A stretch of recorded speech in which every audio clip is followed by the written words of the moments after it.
The Mayberry Investments Limited Virtual Investor Forum has been the standard for investor education in Jamaica for decades, where top financial minds provide comprehensive insight into the market and ideal investment strategies and opportunities for our clients.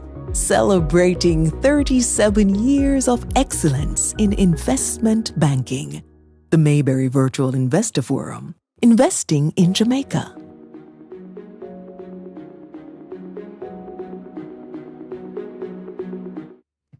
Good evening, ladies and gentlemen. Welcome to another episode of our weekly Investor Forum. I'm your host, Dan Theok, Senior Vice President of Investment Banking.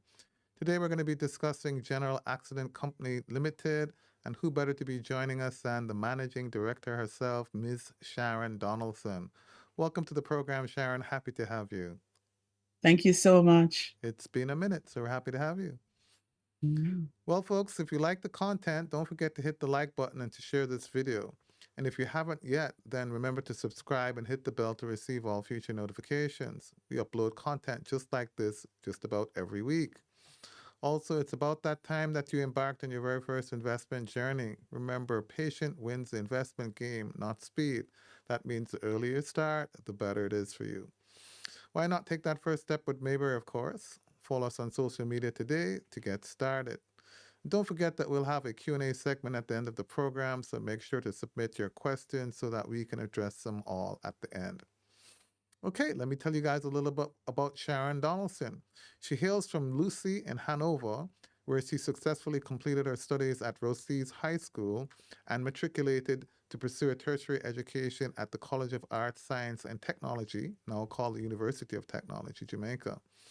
That desire for academic excellence drove her to complete several professional courses, leading to her being a qualified certified chartered accountant. She also holds an LLB law degree from the University of London and an MBA from the University of Bangor, Wales. So she's both an attorney at law and a chartered accountant.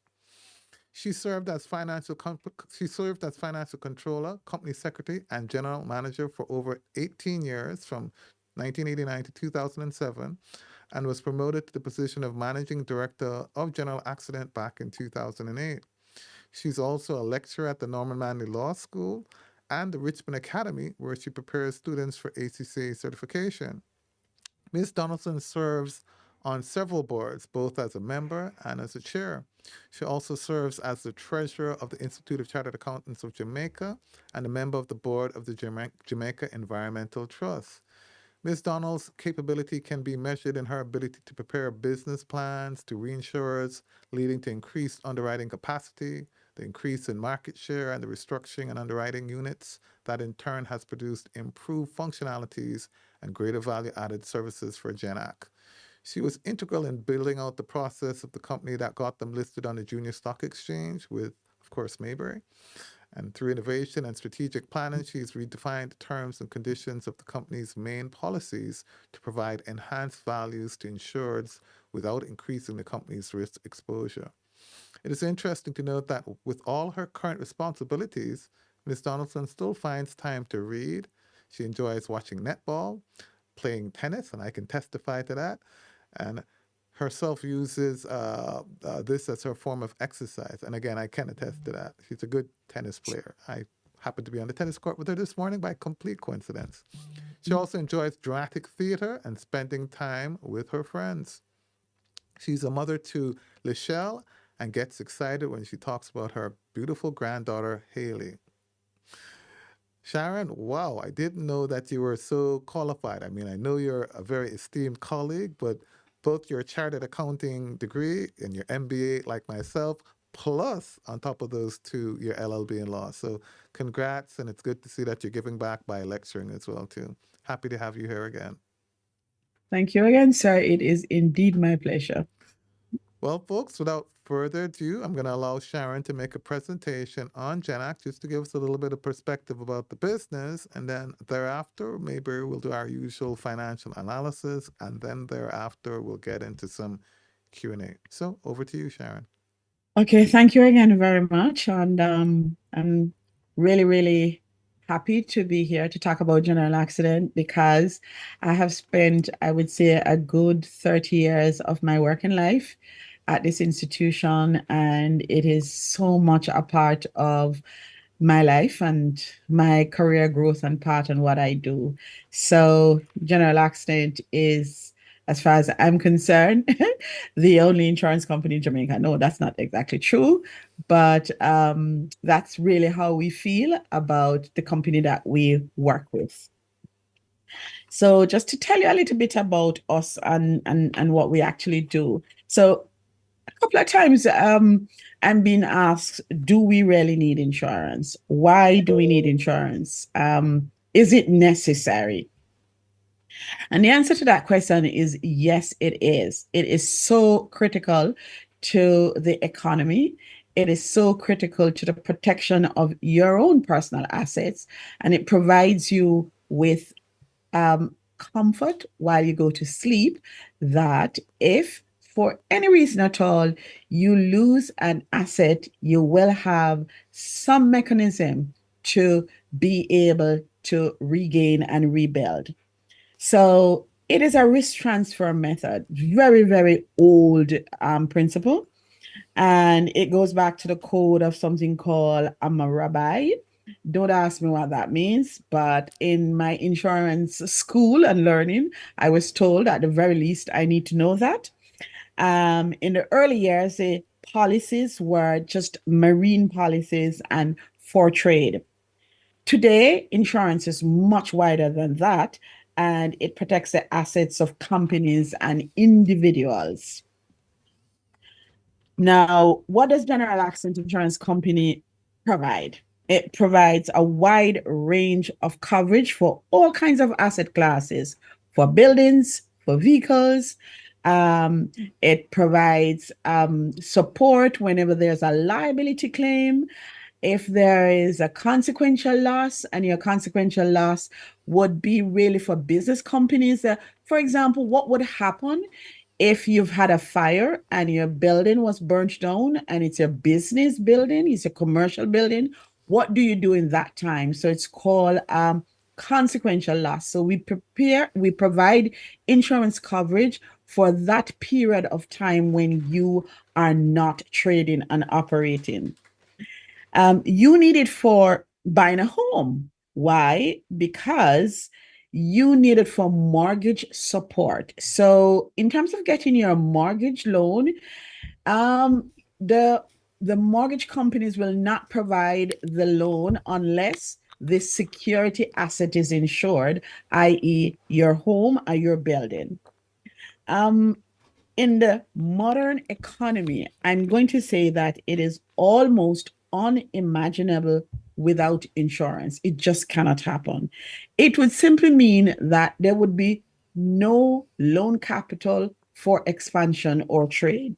So insurance is very, very critical to the growth of the economy, the growth of the well-being of the country, and by extension, your well-being as an individual. Just a little teeny weeny bit about general accident. The modern GA was formed in 1981 by a merger between a Scottish company called Gaflac and a Jamaican company called Muscle Jamaica Limited. So we are today still a part of the Muscle Group. We currently underwrite approximately 24% of the market. We specialize in motor, property, and in providing bond coverage for those entities that require a contractor's all-risk bond or a bid bond or a performance bond. We provide that. We have, in the past couple of years, I would say, undertaken aggressive regional expansion with a subsidiaries in Barbados and Trinidad. And we are very focused on digital transformation to bring more insurance product to more people and in a more convenient way. So, as I said before, we are a general insurance company, and we were incorporated by the local insurer. We're wholly owned by Muscle Jamaica. We went public, as stated before, in 2011 when we went to the Junior Stock Exchange. And since then, we've had the Trinidad acquisition, and we've also acquired a license in Barbados. And we are still on to more regional expansion. What is our strategic focus as an insurance company? We've actually made you a promise that if you have a claim, we will pay that claim. And so, in order to make sure that we keep that promise, our strategic focus is based on a couple of pillars. First one, value creation and long-term sustainability. So we need to be around that in the event that you have a claim, God forbid it is a claim arising from a catastrophe, we are around to be able to pay your claim so you can either get back into business very quickly or you can replace your home very quickly. To do that, we ensure that we have a reliable distribution channel. So it means that you don't necessarily have to come into general accident to be able to purchase insurance. You can, in fact, purchase it from any one of the registered brokers, insurance brokers in Jamaica, or any one of our agents. And that is information you can find on our website. Most importantly, we want to make sure that our claim settlement process is fast, fair, and that we have an open door. So if you do not understand our decision regarding your claim, that you can walk into general accident without an appointment at any time between 8:30 and 4:30, and someone will meet with you. We have robust risk management because we've got to be around to be able to pay your claim. And to be able to do that, we must manage our own risk exposure so that we can continue to be the shoulders that you can lean on. We are very excited about our digital footprint. And so we continue to work hard and invest in utilizing technology, again, so it's easier for you to connect with us. And of course, we do have shareholders, so we make sure, or we try our darnest best to make sure that we can maximize operational earnings so that we can reward our shareholders, because I do not think that they bought a share in General Accident simply because they like us. I think it is because they want a return on their investment. We have a regional management team, again, that you can find on our website. And finally, we just want to share with you that in terms of our being able to reach us, again, in terms of our investor relations, again, information you can find on our website. But I just want to say to you that since 1981, when we were first formed, with probably about 10 employees regionally, we are now approximately 250 employees. And we are so absolutely proud of our growth. Excellent. Thanks for that, Sharon. We do appreciate that. It's always good to have a full understanding of the business that we're talking about and analyzing to create some context to the numbers. Well, now on to the numbers, because at the end of the day, I think that's what everybody wants to focus on. So, good thing about General Accident is it's, definitely, one of the leading insurance companies listed on the market as a general insurance company. So they don't do health, they don't do life. It's a general insurance company. And as Sharon said, they specialize mainly in motor vehicles, properties, and commercial transactions. Listed on the stock exchange, as you said, from 2011. Largest shareholder is Mussins, which owns 80% of the business. I'll go ahead and declare conflict for Mayberry. Mayberry happens to be a top 10 shareholder, relatively small holding, like 3-4%, but it still makes us perhaps, in fact, a top 5 shareholder. I would imagine we're third, fourth, maybe largest shareholder. And it's a business that we really like. Okay, well, one thing we know for sure as accountants, Sharon, is IFRS 17 came last year and definitely changed the way we account for things. And so that'll be, one of the questions I'd want to get into. But certainly when we look at the results here, they've all been restated to be consistent with IFRS 17, which sort of changes the way that you account for your service contract costs and the recognition of revenues. That being said, we're looking at the results for the half year ended June 30th, 2024. And comparing it to the prior period, and the first thing we see is that gross revenues, at least, were up by 15% to $5.3 billion, which is pretty good, which means you're underwriting more policies, you're growing the business in that regard. Unfortunately, your insurance service expenses increased by 23% to $3.75 billion, and your net expenses for reinsurance contracts increased by 14% to $1.45 billion. And when you net those things out, you'll see that the net premiums actually earned from the business fell by 32%, with you earning $339 million relative to $500 million same period last year. Operating expenses increased by 23% to $282 million. That was offset by good growth in other income, which grew to $153 million. And net for the 6 months period, guys, we have a 35% fall in the net profit attributable to shareholders, falling from $246 million last year to $159 million for the current half year. So 35% fall in the net profit.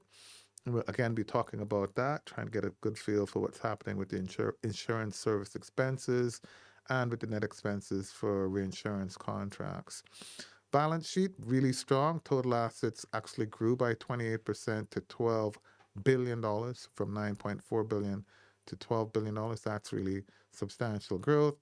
And shareholders' equity up by 21% from $3.1 billion to $3.75 billion. So the business is very well capitalized, good reserves, $3.76 billion in reserves, really good asset base, increasing to double-digit billions for the first time, up to $12 billion. So it's good to see that this business has good asset base, strong amount of cash, strong amount of reserves. And we do see some increase in liabilities, which is, again, the reserves, the actual reserves, and we'll talk a little bit about that. So you guys are very careful to make sure that you've made a good provision for possible claims in the future, because, again, that's the business that you're in. And what are we seeing here in terms of the key statistics? The share price is at $6.39, which is actually a 14.38 PE. I apologize for that error. PE of 14.38 times. So that's a little rich in the main market, where I expect to see it at 10 to 12 times. And it's mainly because the trailing earnings are down to $458.3 million. We spoke about that 35% fall off in revenues. What we had was earnings for the prior year, the full audited year, December 23, of $532 million. And so the run rate today is down by about 14%, but the stock is kind of held firm. It hasn't adjusted. So if they can get back to where they were before at 532 run rate, that would justify a PE of 12 times, which we think is about fair for the market and for the company, especially based on the growth that they've been showing and the market positions that General Accident demonstrates. So the market obviously still has great confidence in the stock, and that's why the share price hasn't really fallen. We'll be talking about the future proofing and improvements in revenues going forward. Also, I'd like to talk about interest rates and how you think that'll impact the business going forward, because we're generally expecting a significant reduction in interest rates going forward. We've seen that this hurricane season's looking to be extremely active, and there are lots of macroeconomic, environmental impacts going on worldwide, because I know you take your reinsurance from global reinsurance. So this is a business that provides the service substantially in Jamaica, but probably incurs most of its expenses through a reinsurance service that's provided by international service providers. So net, I think the stock's reasonably priced, but we do look forward to seeing improvement in earnings going forward. Next slide, let's just take a look at the earnings by quarter. And again, you can see your drop off in the last quarter in particular. You tend to have a fourth quarter pop, we've noticed. So Q4 2022, we saw $247 million earnings, and then you had another pop in Q4 2023. So hopefully we can talk about it. We'll get another pop in Q4 2025. That's your the last quarter when you're producing your audited financial statements and adjusting your reserves, presumably. So it's good to see that that's been the general trend, and that certainly gives me hope that hopefully we'll get a nice pop in fourth quarter of this year. And then next slide, we look at the share price. On the key statistic, we spoke to a high of $8 and a low of 441. And you can sort of see that the stock price, like I said before, it's kind of held firm. So despite fall off in earnings in the last two quarters relative to Q4, the Q1 and Q2 earnings were a little bit lower. That seems to be a bit of seasonality. We see the stock price still sort of holding relatively firm again, which speaks to the market confidence. It is a stock that's not widely held, again, with top 10 shareholders alone perhaps owning about 90% of the stock, so the float's pretty small. So it's a good stock to have in your portfolio if you can get it, and certainly a good performing insurance company. So Sharon, let me jump into my first question. Yeah, could you explain a little bit about what looks like a bit of seasonality in the business, where we're noticing in Q4 22 and Q4 23 you tend to have these pop in earnings? So it looks like when you're finalizing your audit, maybe finalizing your actual valuations, could you shed a little bit of light on why you tend to have these earnings pops in your fourth quarter? Definitely. First and foremost, our fourth quarter is our heaviest quarter. So, should I say, even our second half of the year is where we have a increase in gross written premium. So it's our heavy. Those last two quarters are heavier than the first two quarters. Attached to that is something called an additional profit commission from our reinsurers. Okay. We don't get an opportunity to aggressively report those earnings until we're into the third quarter, because we do have it on a sliding scale, but you have to be very careful, because if the loss ratio goes up, then those commission returns will reverse. So we take a little conservative approach to booking that additional income. By the time it gets to the last quarter and we've not had a catastrophe and we are out of the catastrophe zone, we can safely say we've not had a catastrophe, and therefore all the additional commission income is generally recognized after the catastrophe period has gone, i.e. the windstorm catastrophe period. It doesn't mean that you could still have an earthquake, but generally speaking, after November, when that's closed, we can say, yay, all our profit commission is now earned, and therefore it gets a pop at that time. In truth and in fact, there is no real settled way to deal with that. Some companies feel, oh, we should be allowing it to trend, and if it reverses, it reverses. We explain the reversal. We tend to not go that way. We tend to be conservative with booking it as earned, and then after the hurricane period is over, then you get a nice Christmas gift from us. Good. Sounds And good. that's one reason. The other reason is that you are very, very right. We don't determine the actual assessment of our reserves, and that actually happens in the last quarter. It's a lot of claims. So roughly we may have 6,000 unpaid claims, and so the actuaries have to come in and do their projection into the future, and they're the ones that determine that the reserves that we have on our books at this point in time is adequate to pay the claims into the future. So the last quarter of an insurance company, the seasonality is built into the company or built into the industry. And so at that point in time, there are lots of numbers moving backwards or forwards. So it's just the nature of actually what we do. Okay, that makes good sense. I do appreciate that clarification. I was a little bit curious. I had my suspicions, but you've certainly confirmed that for us.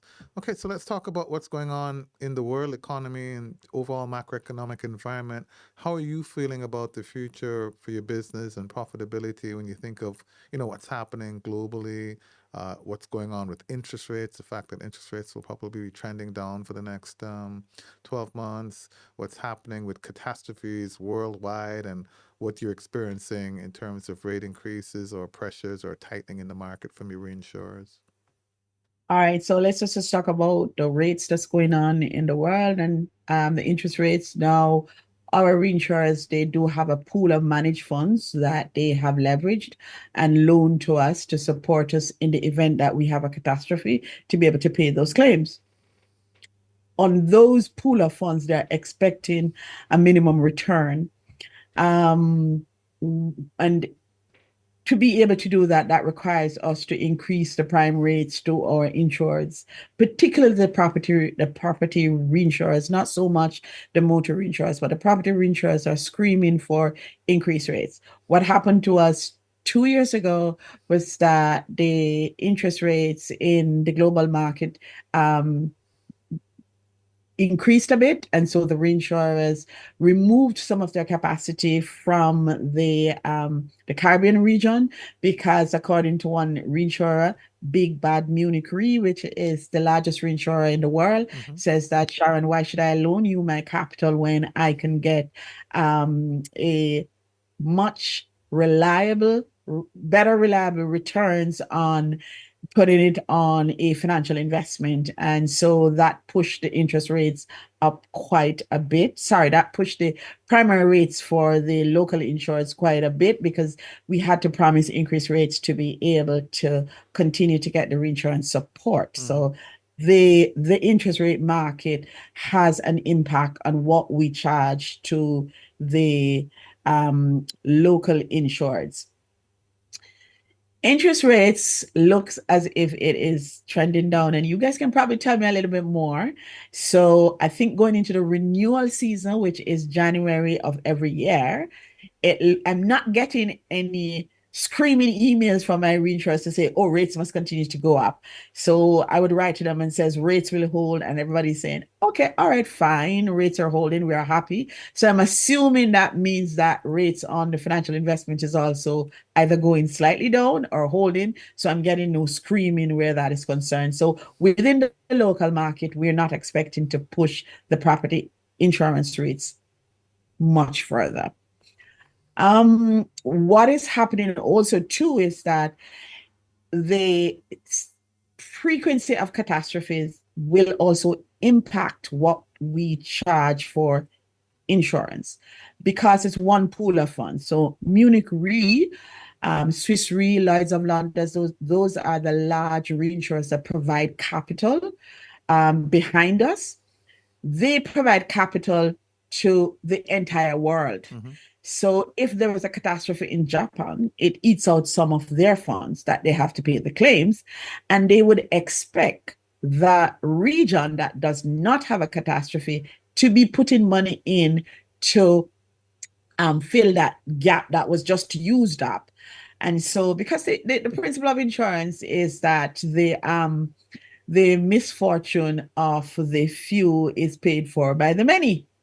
So it doesn't matter that Jamaica didn't have a catastrophe. The fact that another region had a catastrophe usually means that there's going to be some use of those funds. And as a result of that, reinsurers are going to want a higher rate to be able to replace those funds. What is, however, far more concerning is the frequency of the catastrophe events in this part of the world. There are almost a hurricane in this Caribbean region, in the North American region. Almost every year there is a hurricane. And so it now becomes very challenging for the reinsurers to continue to stay in the region if the rates don't go up. Frequently, I'm a little concerned because we've been having many tremors. We haven't had the earthquake for the longest of while. I'm not for one moment saying that we're going to have one, but we do, as soon as there's a tremor, we do get an email from our reinsurer saying that, do we have any scientific response or commentary on the earthquake? We just see that Jamaica just had a 4.6 tremor, and we noticed one, and they're very good at statistics. We noticed one happened this year, and they give you a long list of when it happened, and they wanted to know if there's any scientific commentary on what is happening here. So yes, as soon the management of climate changes is most important to the success and the survival of insurance companies. So that is something that we pay attention to. Good deal. So when we look at your half-year results and we see that, gross premium revenues are up 15%, could you sort of give me a feel for how much of that is new customer acquisition versus maybe just rate increases? Because clearly, I think you had large increases in the home property insurance premiums this year, I believe. Right. In the property business, I would say that the way that our business is split, the portfolio is basically, I would want to say 55% property Okay, and 45% motor. got it. And at different times in the year, it's almost 50-50 because we've always prided ourselves on being a big property underwriter. Hmm. So all our rates went up during the first half of this year. I would say it went up somewhere between 5 to 6%. But remember, the year before it went up as much as 20%, Right. 20 to 30%. You're not seeing that level of increases this year because it would be too much for the purchasing public. Hmm. The motor, however, the increase in motor is not as a result of increase in rates. It's generally as an increase of acquisition, new policies. Okay. So younger insureds are coming into the market. They would have bought a car and they're coming for insurance. The increase in the car prices will mean that interest rates will go up as a result of the fact that we rate insurance premiums on the value of the car, not like in other jurisdictions like the United States of America, your insurance premiums based on your driving experience. Mm-hmm. In Jamaica, your primary rates are based on the value of your car. So if you have a light down, a $40 million Mercedes Benz, his premium is going to be higher than my Corolla because it's a percentage of the value of your car. Right. Some And then insurers, we the give big you a driver. discount Mm-hmm. for being a good driver. So yes, there would be, in fact, new acquisition, and also because the increase in car prices is, I would say, significant compared to last year. Good deal. And in general, what's your customer retention rate being like? Like, how are you feeling about Oh, customer retention? it varies. If it is property, we could almost say somewhere between 95 to 100% because you don't really shop around your Right. property, your home insurance. Motor is extremely fickle. So it could be every year we try our hardest best to see if we can retain at anywhere between 75 to 80%. And if we do get anything over 75 retention for motor, that's really excellent because a motor insurer will move their premiums for $10, Right. right, in price. Very fickle. Tell me about new products and services. Are you guys doing anything new and innovative? The new thing on the market now, which is probably something exciting, interesting to talk about, is electric vehicles. So here is the problem with electric vehicles. We have no real deep history on how electric vehicles will perform. And when there is an accident, because in my mind, cars today are computers on wheels. Mm-hmm. They're no longer motor vehicles that you actually control. Now the motor vehicles control you. So with electric vehicles, you wonder, whenever you have an accident, was that as a result of you hitting someone let's say you hit someone in the back, was that a result of you being a careless driver, or was it that there was an electrical failure in your vehicle, and although you tried to stop the car, it just could not stop because electrically something has failed, or the technology for your vehicle didn't work, and so your brakes failed. There's this big question, is that where is that covered? Where's that risk covered? Is that really accident to be covered on your motor vehicle policy? And then there's this whole issue of cyber. Is it a cyber attack, and is it covered under your policy? So there's a whole lot of newness that will change motor vehicle insurance as soon as we go more and more and more electric vehicles. Plus, remember, well, I shouldn't say remember, I'm not sure if everybody understands that with an electric vehicle, once the battery goes, then the vehicle is dead. That's a total loss. So what am I actually insuring? Am I insuring your vehicle? Am I insuring the battery in it? Right. Right. Question. So yes, we do have a new product for electric vehicle, but the limits on that policy is very small because there's still some concerns as to and some uncertainty about how to insure it, as to how it behaves. Got it. Got it. And in terms of market share, can you tell me how you feel about you guys' market share in those two main segments, property versus motor vehicle?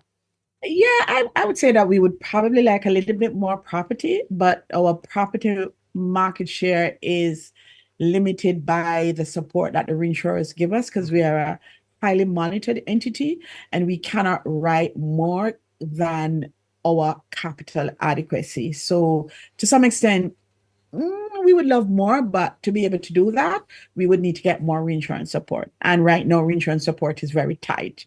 With the motor vehicles, Dan, that's a flip of a coin. Because in truth and fact, the loss ratio on motor is pretty high. Mm-hmm. The loss ratio on motor runs where when we have a loss ratio of below 60%, then general accident will make a lot of money. When we have a loss ratio between 60 and 70, 75%, we will not make as much. Why is the loss ratio on motor so high? One, the frequency of the accidents. I also think that the driving practices of Jamaicans, yes, cause a lot of accidents. But maybe more importantly, the steep increases in car parts since COVID is just unbelievable, staggering. So a couple of years ago, if you had a bumper that you would need to fix, it would probably be maybe 300,000. Now, if you have a bumper to be fixed on your car, it's a total sum insured of your car.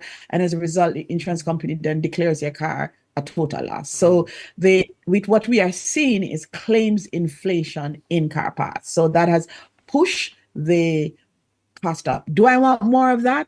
Don, I don't really know. Right. And in general, can you speak how the underwriting performance has been for the business in the last 6 months? Well, the property underwriting is excellent, meaning that we do make an underwriting profit on our non-motor business Right. because unless there's a catastrophe, I always say that Jamaicans are pretty proud. They're pretty house proud. They're pretty building proud. Nobody go burn down their house or their building and they don't have an issue with it. So the loss ratio on our property business is usually in single digit, Okay. really very good, Right. 5%, 10%. It is a loss ratio in the motor that is very bad. So, but together, we still produce an underwriting profit. If we could get the loss ratio for motor to go down, then general accident would make far more profit than And what's your has. sense of my sum insured in 8 years, and my property value is probably up by 50% in 8 years. What's your sense of the market? Do you think there's a lot of scope for growth in terms of insurance in the market? Yes. Total loss, you are going to get a reduced claim payment based on the level of underinsurance. So yes, there is scope for all property owners to increase the value of their insurance based on the replacement cost. But there's a confusion between replacement cost and market value. We're not asking you to insure your vehicle for the market value. We're asking you to insure your vehicle for the replacement cost. So very quickly, you could get the square footage of your property and use a master builder's published construction rate and get a replacement value.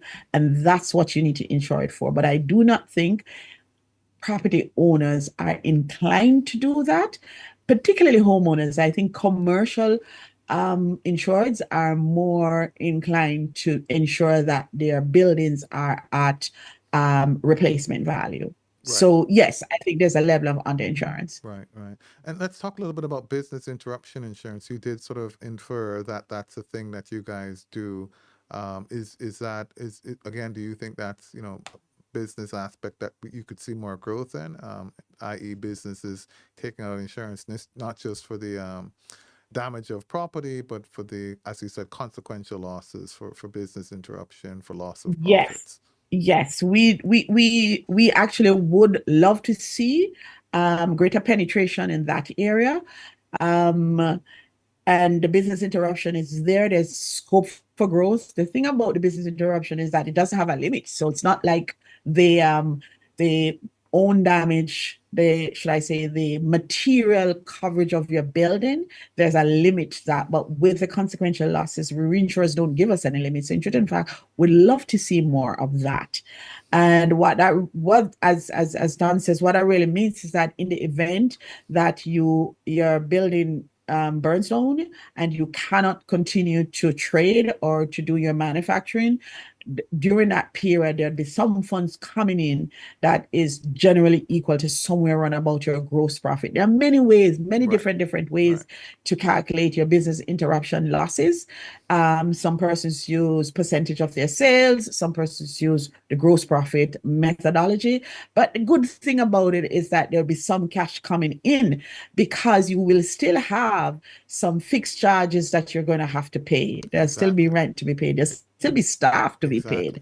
And so business interruption, I think, is good. And I would say that the large organizations do have business interruption.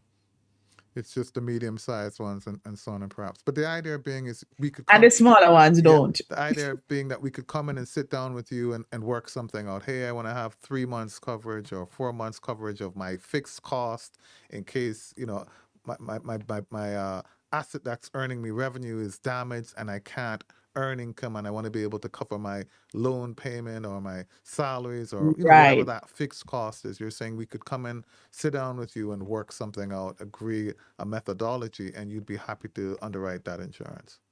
Exactly. Or you could do something that we call standing charges. And the standing charges are the fixed charges that you continue to pay irrespective of whether you are trading, yes or no. And for example, it could be rent for part of the building. It generally is your staff salaries. It will be any kind of utility bills that you still have. So those standing charges, if you cannot afford the premium on the business interruption, you could at the very least insure for standing charges. So your staff don't have to go home without a salary. Excellent. Yeah, and it's a good feature. I mean, we often, when we're structuring deals for clients, Sharon, try to encourage them to ensure that they have this type of insurance, either a keyman insurance or a business interruption insurance, especially where we feel like the asset itself is the main thing that you're using as collateral to raise the loan, and now you're thinking to yourself, okay, what happens if we have some kind of catastrophe? Or disaster, machinery breakdown, whatever. It's this insurance is a great feature to give assurance to the investors in the loan financing to that business, some assurance that we will get paid even if there's a hurricane, a natural disaster, flood damage, or even machinery breakdown. So machinery breakdown is a thing, yeah. Right, and it just makes the security, for want of a better word, much more secure. Yeah, exactly. I mean, the business that you do is, interesting. A lot of people, they hate their insurance company because they think this expense feels like a waste, and the insurance company is charging me all of this money. But as you said, you're trying to convince many persons to cover the costs for the few who actually have damage. And when you have that damage, I mean, that's when you really need the thing the most. And so it is something I strongly encourage, folks to do. I'll confess I have, a few investment properties, and I'm always keen to make sure I have this in place because I'm trying to protect my asset, right? And it's an expense that maybe costs me only 2 or 3% of the cost of the asset, 2-3%. And you may look back over 10 years and say, geez, I spent 30% of the thing. But the point is, it's really important when you have that event and that asset that you're depending on is, damaged, destroyed, or whatever. So it really is a key feature that we should all focus on. I mean, just like how you take out insurance on your car, not because it's illegal to drive your car without insurance, but it's just dumb to not have the insurance and take your car out there. I almost feel the same way about any asset that you have that you truly value. It would really be dumb not to have insurance on that asset, even if it is that you've paid off for that asset, you don't have a mortgage, you don't have a loan. The point there is, if that asset is important to you and you're deriving income from it, and that income is important to you, then you really ought to have your insurance in place. Yes. Well said, sir. We've got a few questions coming in from social media, so let's jump to them. We've got about 5 minutes. Let's take those questions that are coming in. Okay, first one comes in from Cecilia Newell, which is really just a comment saying, I always find the program very informative. Next one from Limitless Podcast says, how does GENAC plan to handle the rising number of hurricanes impacting the Caribbean? Obviously, I need to get more support from my reinsurers. So our job is we do have a huge modeling department that actually looks at the hurricane data for the past couple of years, and we model it. We look at the construction, we look at where the location, a huge modeling department that tells us that in the event there's a catastrophe, this is the amount of maximum probable loss that you will have. And then we go find reinsurers to try and support us. So for example, I knew when the hurricane hit the South Coast that general accident is going to be fine because I have very little in that region, Right. and we've modeled our risk. So it would not make sense for you to try and insure everywhere in Jamaica. That's just, it's about spreading the risk. Right. Don't put all your eggs in one basket. It's really very, so we have something called an accumulation model that looks at what we have so that at any point in time, we are not overexposed in any one area, and every insurance company does that. So then we then go out and ask the reinsurers to help us, and as long as the risk is spread properly, then we are able to pay when it happens. That's how we protect ourselves. And outside of that, I just have to pray, sir. Are you willing to speak to it? Because I don't know if it's a trade secret. So what she's saying is insurance companies like GENAC take out reinsurance from reinsurers like Munich, Zurich, whoever. Are you willing to say in relation to, say, your property book, what amount is self-insured, that's the risk you're taking, versus what amount you've passed on to your reinsurers? Is that something you would feel comfortable saying, or is that a trade secret? No, it's not a trade secret. You negotiate your treaty based on your solvency ratio, so I have to go backwards. Yeah. So the FSC says that this is the kind of relationship between your potential liabilities to your asset, Yeah. or to your equity that you can. They establish a relationship for you. Right. And therefore, the amount of risk that you retain for yourself must fall within that bandwidth that the FSC allows us. And so for everybody else, it is different.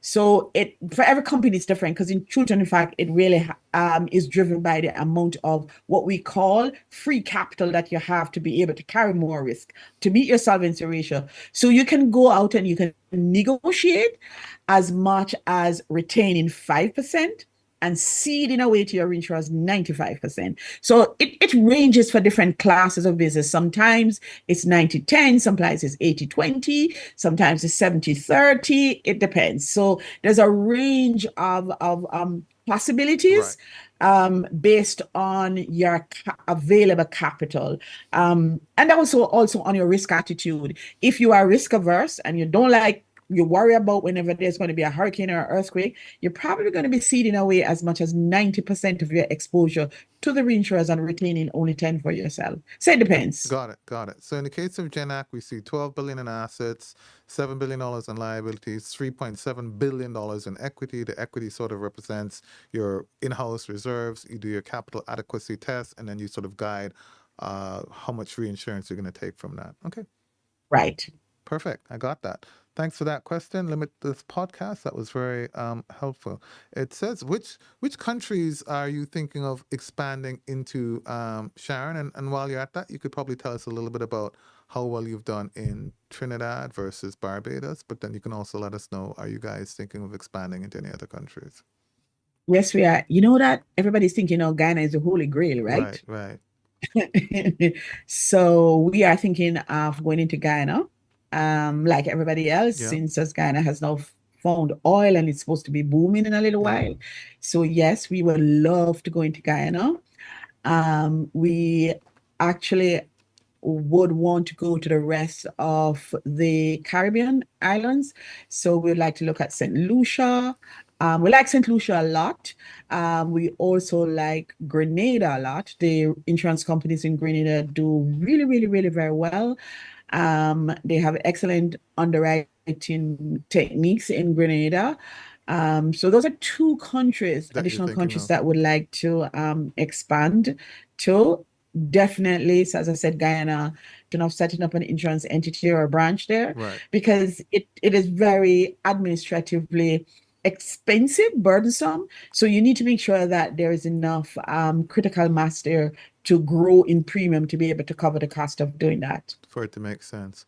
Okay. So at the Yes. beginning, could I imagine that, they're operating in over 26 countries in the world. Could I imagine that GENAC could potentially be also looking for strategic partnerships with other affiliated companies under the Muslim umbrella or the separate umbrella, to, as a strategic way for growth as well in other countries. So you're in 3 countries today, but hey, Muslims is in 26 plus.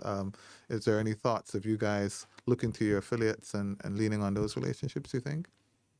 Of course, we actually do have an acquisition and merger team here. I call them the Genius Club. Um, and their job is to look exactly what you've just said, look at where we are in all the other countries and look to see if there are any strategic acquisitions that we could make or mergers that we could do in those countries. So yes, every single day, that is something that we are looking at to make sure that if there's an opportunity, that we can go after it. So yes, yes, yes, resounding yes to that question. So, so You it's, asked it's me it's not how coincidental that Barbados and Muslims are Trinidad. strong in Barbados and strong in Trinidad, acquired AS Bryden in Trinidad, and you guys happen to be in those 2 countries as well Right. too, yeah? So the acquisition of AS Brighton in Trinidad has made the GENAC Trinidad increase much at a much faster rate than we had actually planned. Excellent. So when we bought it, it was a company that was under receivership and being managed by the Central Bank of Canada. So we literally went in and negotiated with them and they handed it to us and say, basically, you take it. There are some subjectivities and there's some Yep. restriction. We still have to ask permission to do a lot of things. And we said, okay, after 5 years, we think we'll probably make a profit. But no, we actually made a profit after 3 years because, again, the acquisition of AS Bryden gave us some critical mass. So we were able to insure their business and so on and so forth. So yes, it actually helps. So Trinidad has turned around. We are now a part of the conversation in Trinidad, and we are very pleased with the progress and the growth of Trinidad. Barbados, we started from scratch. So Barbados was get a license, and we wrote the first policy in Barbados in 2019. And yes, Dan, you could guess that was a group company policy that we Yep. wrote. So the first 2 years, we certainly did not make a profit because our overheads were way ahead of the premium income that we earned. But by the time we got into the third year, we were able to make a small profit. And most times these days, we are more or less breaking even or making a small profit. So again, we're pretty pleased with what we've Happening in achieved in Barbados. Barbados. Excellent. Well, you mentioned St. Lucia. I'm happy to tell you that the group recently acquired the largest shareholder position in CPJ. CPJ has assets in St. Lucia, so I'm just connecting the dots. You don't need to comment there. Okay. Okay, sir. Okay, sir. Congrats Yes. to PB and Yeah. the team and to Mark Hart and Tom Tyler for that merger acquisition transaction, which Mayberry helped to do, if I may say so myself. And then last question I'm going to entertain.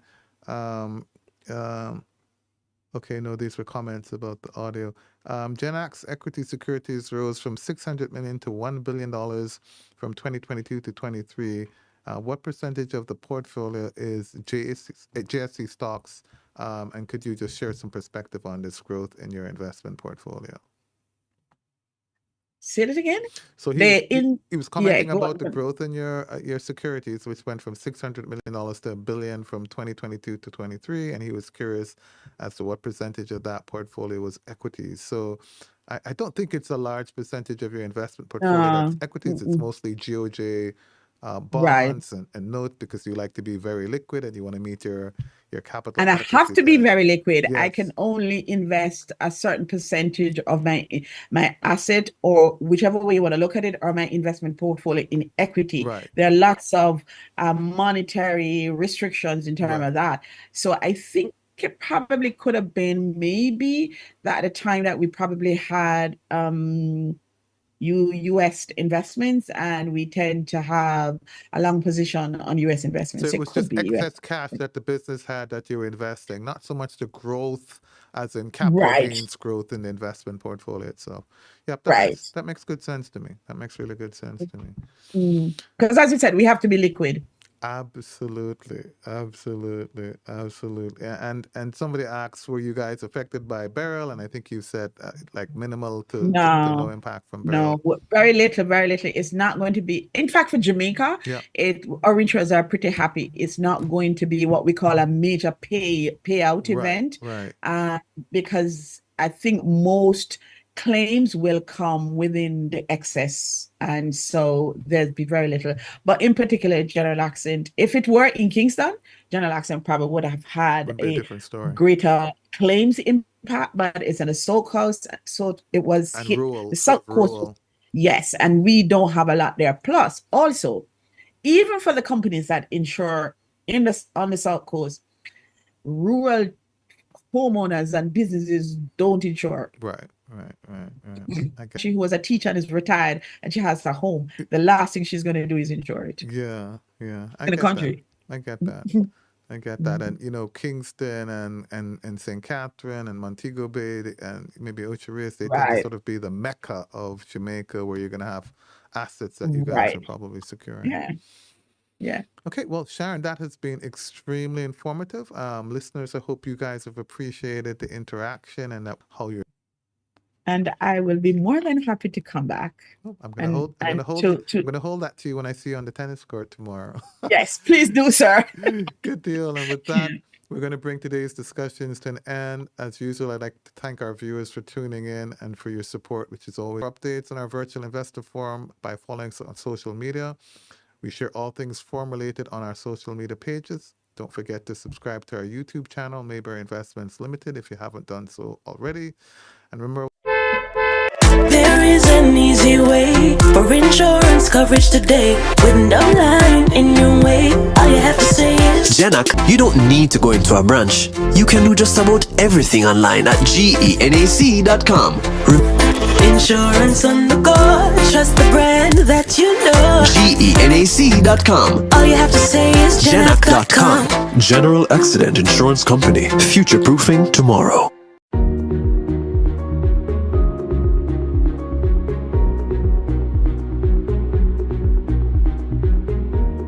The Mayberry Investments Limited Virtual Investor Forum has been the standard for investor education in Jamaica for decades, where top financial minds provide comprehensive insight into the market and ideal investment strategies and opportunities for our clients. Celebrating 37 years of excellence in investment banking. The Mayberry Virtual